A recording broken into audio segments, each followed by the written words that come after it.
வணக்கம். தமிழ் இலக்கியம் சொன்னாலே ஒரு பிரம்மாண்டம் இல்லையா? அது ஒரு பெரிய கடல் மாதிரி. சங்க காலத்துல ஆரம்பிச்சு இன்னைக்கு வரைக்கும் அதோட கதைய, அதோட வரலாற்றை எழுதுறது எவ்வளோ பெரிய வேலை. சரி, அந்த வேலையை செஞ்சது யாரு? வாங்க, அதை பத்தி தான் நாம இன்னைக்கு பார்க்க போறோம். சரி, முதல்ல இந்த ஒரு கேள்வியிலிருந்து ஆரம்பிக்கலாம். இலக்கியத்தோட வரலாற்றை யார் எழுதுறாங்க? கேட்கறதுக்கு ரொம்ப சிம்பிளான கேள்வி மாதிரி தெரியுது இல்லையா? ஆனா பதில் அது ரொம்ப ஆழமானது. ஒரு மொழியோட ஆன்மாவையே பதிவு செய்கிறது யாரு? யோசிச்சு பாருங்க. உண்மை என்னன்னா, நம்ம தமிழ் மாதிரி இவ்ளோ பழமையான, இவ்ளோ பெரிய ஒரு இலக்கிய பரப்ப ஒரே ஆள் எழுதி முடிக்கவே முடியாது. அது ஒரு தனிப்பட்ட மனுஷனோட சாதனை கிடையவே கிடையாது. இது தலைமுறையா அறிஞர்கள் அவங்களோட வாழ்க்கையை அர்ப்பணிச்சு செஞ்ச ஒரு வேலை. இன்னைக்கு நாம பார்க்க போற விஷயத்துக்கு வழிகாட்டியா இருக்கிறது இந்த ஆதாரம் தான். இதுல பாத்தீங்கன்னா தமிழ் இலக்கிய வரலாற்றோட பாதுகாவலர்கள்னு சொல்லப்படுறவங்களோட ஒரு லிஸ்ட் இருக்கு. ஆனா தப்பா நினைச்சுக்காதீங்க, இது வெறும் பேரு லிஸ்ட் மட்டும் இல்ல. இது ஒரு மிகப்பெரிய அறிஞர்களோட அணிவகுப்பு. வாங்க, இதுக்குள்ள என்ன இருக்குன்னு இன்னும் ஆழமா பார்க்கலாம். சரி, இப்ப நாம அந்த ஆவண படைப்பாளிகளோட முதல் பகுதிக்கு வந்தாச்சு. இவங்கள எல்லாம் தமிழ் இலக்கிய வரலாற்றோட சிற்பிகள்னு கூட சொல்லலாம். யார் அந்த சிற்பிகள்? வாங்க பார்க்கலாம். இந்த லிஸ்ட்ல முதல்ல சில பெயர்களை பாருங்க.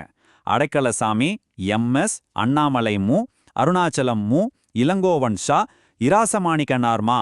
இவங்க ஒவ்வொருத்தருமே ஒரு மிகப்பெரிய தூண் மாதிரி. இந்த அறிஞர்களோட அணிவகுப்பு இதோட முடியல. பாருங்க, இளையாப்பிள்ளை மா, இளையபெருமாள் மா, காந்திமதி மா, கார்கி ல, சச்சிதானந்தன் சு. அடேங்கப்பா, இந்த லிஸ்ட் போய்கிட்டே இருக்கு.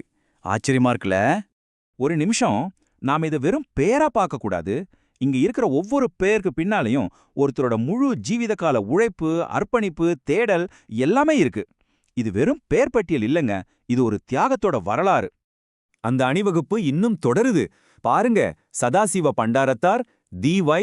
சுப்பிரமணிய பிள்ளை, கா. சுப்பிரமணிய பிள்ளை, ஜி. செல்வநாயகம், வி. தண்டபாணி தேசிகர் சா. இன்னும் எவ்வளோ முக்கியமான ஆட்கள் இதுல இணையறாங்க பாருங்க. இந்த முதல் பகுதியோட கடைசியா பாலசுப்பிரமணியன் சி, பூர்ணலிங்கம் பிள்ளை மோசி, பூவண்ணன் மோ, வெள்ளைவாரணன் கா இவங்களோட பெயர்களையும் பார்க்கறோம். ஆனா கதை இதோட முடியல, இன்னும் இருக்கு.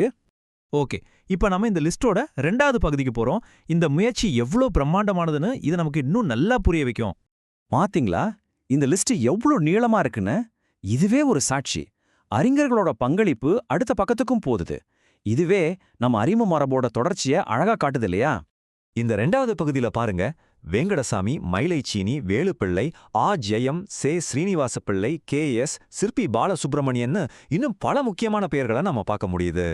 கடைசியா தமிழண்ணல், பூர்ணம் விஸ்வநாதன், அப்புறம் ஜெயமோகன் இவங்களோட பெயர்களோட இந்த மூலத்துல இருக்கிற பட்டியல் முடியுது. சரி, இவ்ளோ பெரிய ஒரு லிஸ்ட்டை நாம இப்ப பார்த்துட்டோம். இதுல இருந்து நாம புரிஞ்சுக்க வேண்டிய முக்கியமான விஷயம் என்ன? மொத்தம் 28. ஆமாங்க, நாம இப்போ பார்த்த இந்த 2 பக்கத்துல மட்டும் மொத்தம் 28 அறிஞர்களோட பெயர்கள் இருக்கு. ஆனா இங்க நம்ம கவனிக்க வேண்டிய முக்கியமான விஷயம் என்னன்னா, இதுவே முழுமையான லிஸ்ட் கிடையாது. இது ஒரு பெரிய அறிஞர் சமூகத்தோட ஒரு சின்ன துளிதான். அப்போ இதுல இருந்து ரொம்ப தெளிவா ஒண்ணு புரியுது இல்லையா?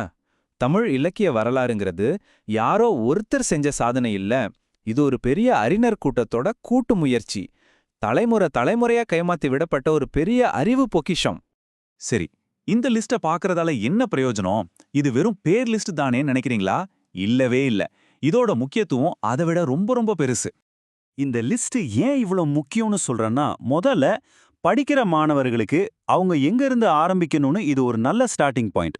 அடுத்து ஆராய்ச்சியாளர்களுக்கு இன்னும் ஆழமா தேடுறதுக்கு இது ஒரு முக்கியமான வழிகாட்டி. எல்லாத்துக்கும் மேல அடுத்த தலைமுறை வரலாற்று ஆசிரியர்களுக்கு இது ஒரு மிகப்பெரிய இன்ஸ்பிரேஷன்.